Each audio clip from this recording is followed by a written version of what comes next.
One of the most horrific and simultaneously sensational stories of survival in contemporary history is the plane crash in the Andes back in 1972. It's also known as the Miracle of the Andes. On October 13, 1972, a Uruguayan Air Force Fairchild FH-227D plane transporting 45 passengers and crew crashed into the remote Andes Mountains. The passengers were mostly members of the Old Christians Club rugby team from Montevideo, Uruguay, en route to a match in Santiago, Chile. The survivors of this plane crash would face unimaginable agonies, such as extreme cold, avalanches, and lack of food, over the next 72 days until they were finally rescued. Unlike other survival stories, what really makes this story stand out is the extremity of choices the survivors had to make to live. Cannibalism, people eating bodies to live.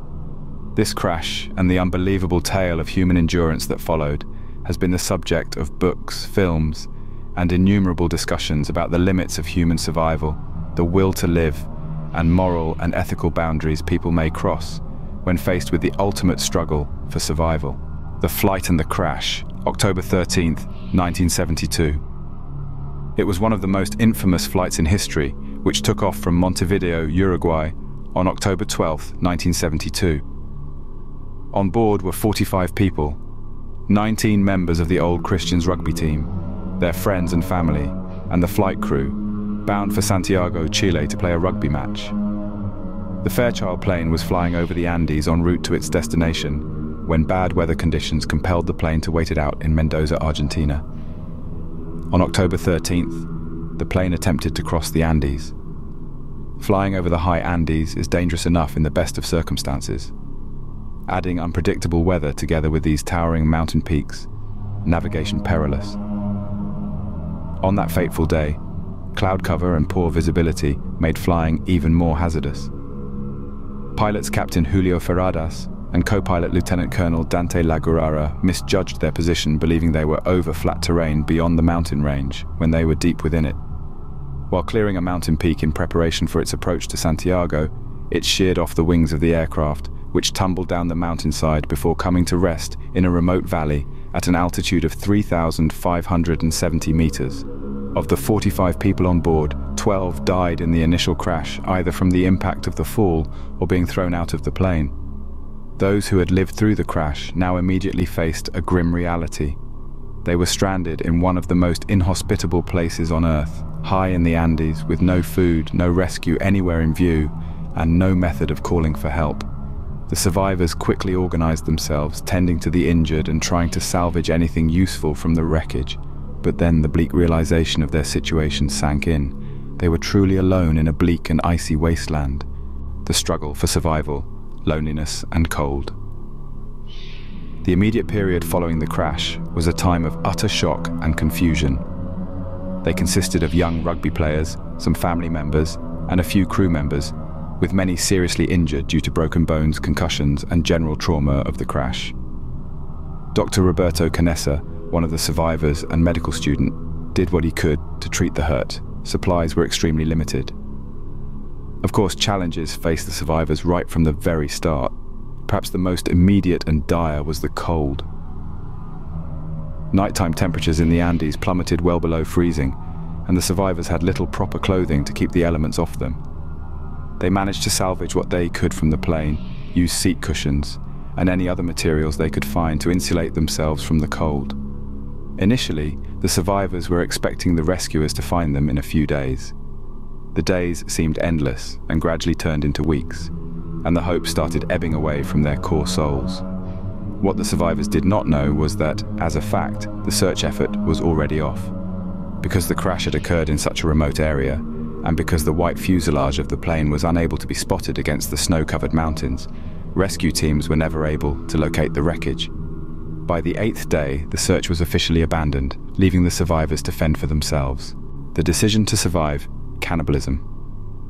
As days went on, survivors were also faced with another bleak fact. They were without food. The meager supplies they had amassed from the wreckage, mostly a small quantity of chocolate, wine, and other snacks, had quickly run out. No natural food was available in the barren Andes landscape, and the survivors were at an altitude too high to hunt or forage. As their bodies weakened from starvation, the survivors knew they had an unthinkable decision to make. In order to survive, they would have to eat the bodies of those who died in the crash. Indeed, this was not a decision to be taken lightly. Many among the survivors were devout Catholics, and at its very core, the thought of cannibalism ran counter to some of their deepest moral and religious principles. Reality gave them, however, little choice. It was Dr. Canessa and another survivor, Gustavo Zerbino, who first proposed the idea of eating the bodies of the dead as the only possible means of survival. Initial resistance to the idea was overcome, and survivors, battling with their own moral dilemmas with such an act, realized as their situation grew more desperate that without sustenance, they would not survive. It was on the 10th day after the crash that the decision was made. They cut small portions of flesh from their dead friends' and teammates' bodies with broken pieces of glass from the wreckage. The freezing temperatures preserved the bodies, but the emotional and psychological strain of what they were doing weighed heavily on the survivors. The act of cannibalism then, for many, was a matter of survival and not an act of desecration, something direly needed by survivors, a respect for the dead as their bodies were allowed to continue sustaining the living. After some time, they turned quite practical about the process, rationing out the meat in small amounts, preserving what they could with care. The Avalanche, a second disaster. Just as the survivors were settling into their bleak reality, yet another disaster hit. In the early morning hours of October 29th, an avalanche buried the fuselage of the plane, killing 8 more survivors, including the team captain, Marcelo Perez. The survivors of that avalanche were trapped inside the plane for 3 days before they could dig their way out.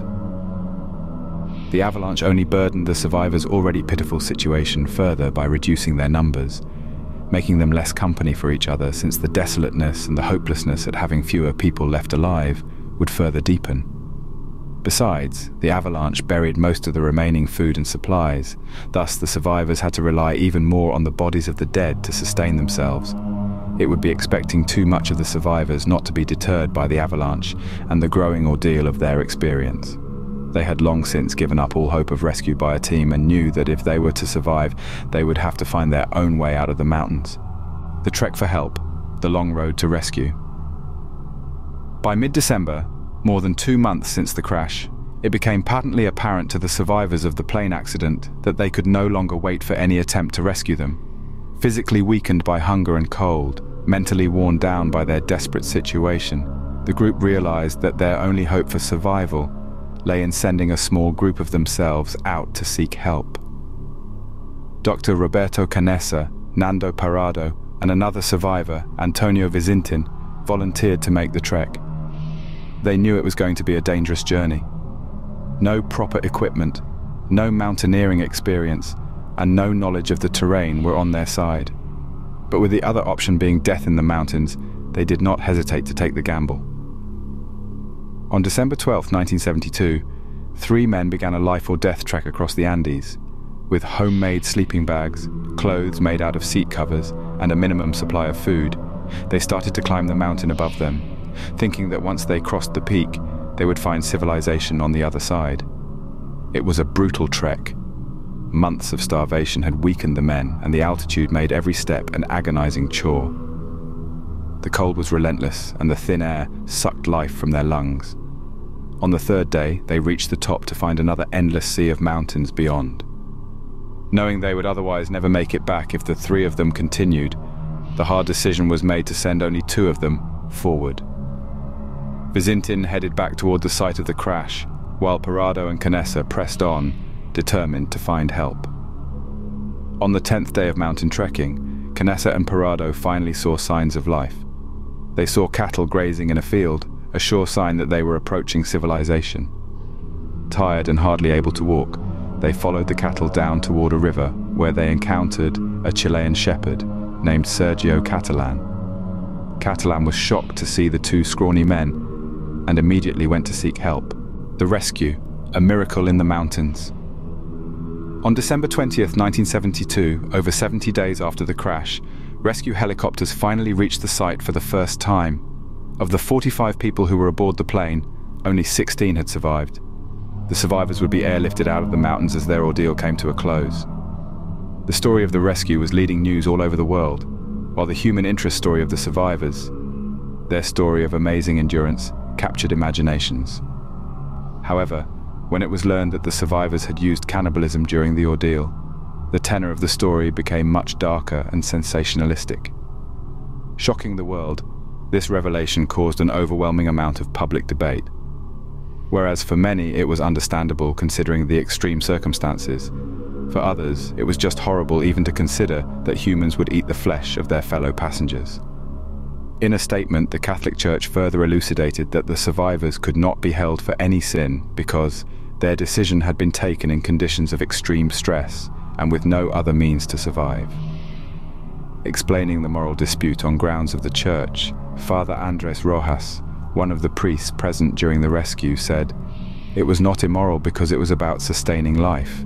The survivors themselves did not even wish to discuss the cannibalism, finding the whole subject private and deeply personal. As time wore on though, many of them came to terms with what transpired and spoke candidly about their decisions in the name of survival. As the record indicates, they made clear that their decision to eat the bodies of the dead were not taken out of savagery or desperation alone, but as an act of respect to life and shared understanding that the dead would have wanted them to survive. After the mountains, life afterwards. The survivors went back to Uruguay after their rescue and were received as heroes. While all eyes were on them from the entire world's media, the survivors were fighting the trauma of their experience. Most of them suffered from post-traumatic stress disorder and survivor's guilt at times, even wondering why they had been spared when so many others had perished. The emotional scars of the ordeal would last for a lifetime. Many of the survivors went on to write books regarding their experience. Nando Parrado, one of the two men who made the trek to find help, became a public speaker and authored Miracle in the Andes, a powerful account of the crash and its aftermath. Because Parrado himself lost both his mother and sister in this crash, his perspective on will to survive, the bonds of friendship and the power of human resilience is deep within. The other member of the search team, Roberto Canessa, wrote about his experience in the book entitled I Had to Survive, how a plane crash in the Andes inspired my calling to save lives. Much later, Canessa became a pediatric cardiologist and dedicated his life to helping others, a calling he found during the ordeal in the Andes. At first, the survivors were understandably reluctant to revisit the horrors of the crash. Soon enough, however, they realized that it was necessary that their story be shared. Many consider this public telling of their story as a form of tribute to the dead, a tribute of reminding one another of the mind-boggling extremes human beings will go to in order to survive. In their public statements, they underline solidarity, sacrifice, and the overwhelming power of the human spirit, cultural impact, books, films, and moral controversies.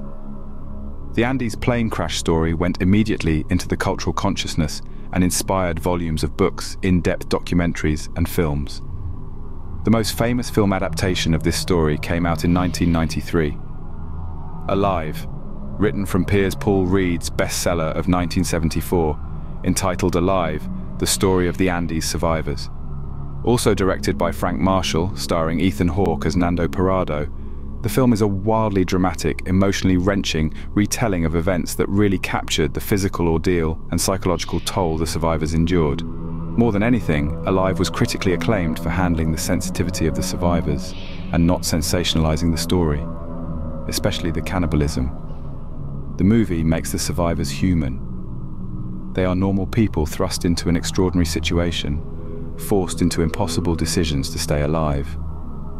Another problem, probably at once the most sensitive and nationally discussed in relationship to the survivors, was related to moral and ethical problems for finally deciding to eat bodies of the dead. The case from multiple perspectives, from what it meant to cross such a taboo boundary to how society should view acts of survival in extreme conditions, was under examination by scholars, theologians, and ethicists. For many, it is a story of the tenuous grasp one can take on civilization at any given second, and how quickly the line between life inside the mainstream of humanity and primal instincts divide when survival depends on it. It goes without saying that volumes have also been said by the survivors themselves about the deep lessons they learned in the Andes, the value of life, the importance of community, and the strength of the human will. The ethical dilemma, cannibalism, and survival. The case of the Andes will always be discussed on ethical grounds when it comes to cannibalism. From a legal perspective, however, there was nothing to charge the survivors with because, under the circumstances, a crime had not been committed. Throughout the history of law, survival cannibalism has indeed been substantiated in extreme situations as an act of necessity.